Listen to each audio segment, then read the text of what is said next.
अच्छा, हरीश रावत की जब भी जिक्र आती है, डेनिस उनका पीछा नहीं छोड़ता। क्या मुद्दा है डेनिस का?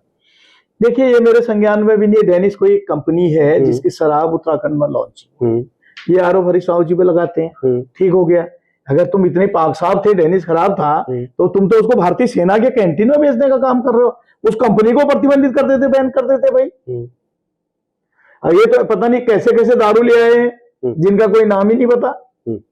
तो ये तो भाजपा है। कुल मिला के मीठा मीठा गप, कड़वा कड़वा। बस अच्छे काम भाजपा कहती है हमने किए, जितने भी अगर गलत हो रहे हैं तो कहती है कांग्रेस ने किया या पूर्व की सरकार ने किया। आप कभी भी देखते हैं सदन में जब सवाल पूछे जाते हैं तो भाजपा को जब जवाब नहीं होता तो फिर पुराने गिनते 2012 से लेके 2017 तक ये हुआ, इस तरह गिनती। उत्तराखंड में तो अब लोग जोक भी कर रहे हैं कि यहाँ सिलेंडर की कमी है लेकिन ब्लेंडर की कमी नहीं है। तो सिलेंडर पर क्या कहना चाहेंगे आप? सिलेंडर में संसदीय कार्य मंत्री का जवाब तो आया था कि हमने लकड़ियों के लिए निगमों को कह दिया लकड़ियां मिलेंगी। ये तो दुर्भाग्य है। उत्तराखंड छोड़िए, मैं कल दिल्ली कनॉट प्लेस में एक रेस्टोरेंट में खाना खाने के लिए गए थे। हमको 1 घंटे से ज्यादा हो गया। जब हमने पूछा भाई खाना क्या, तो उन्होंने कहा सर एलपीजी नहीं है, तो क्या कहते हैं इंडेक्स कहते हैं, क्या कहते हैं, बोला उसमें खाना बन रहा है इसलिए टाइम लग रहा है।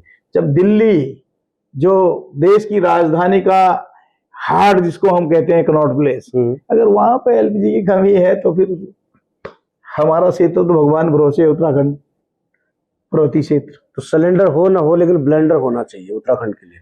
हाँ, ये तो भाजपा कह रही है। देखो भाजपा ने तो वो क्या कहते हैं, जिस तरह हम लोग पहले दूध की गाड़ियां लगाती थे, उसी तरह इन्होंने वो भी गाड़ियां भी तो चलाई थी शराब की। अच्छा, ऑन डिमांडेड। अच्छा, हाँ, अभी मैं देख रहा हूँ, मैं सोशल मीडिया में आज पढ़ रहा था। अब हमारे दारमा वैली पंचाचूरी जाने वाले, 14 नैना आश्रम जाने वाले, आदि कैलाश ओम पर्वत जाने वालों के लिए अब तवा घाट में शराब की दुकान खोली जा रही है। आस्था के केंद्र सब जगह शराब की दुकानें हो रही है। जहां जहां बद्रीनाथ केदारनाथ में तो लोग हमेशा जंग लड़ी रहे, अब आपके क्षेत्र में भी ऐसा होगा? हाँ, लड़ना पड़ेगा लोगों को, क्या करेंगे लोग।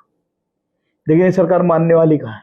इसको तो राजस्व चाहिए भाई। जिसको हम देवभूमि कहते हैं उसके कुछ ऐसे धार्मिक स्थल ऐसे हैं उन एरियाओं पर तो ये दुकानें नहीं होनी चाहिए जिससे वहां की आस्था के साथ खिलवाड़ हो रहा हो।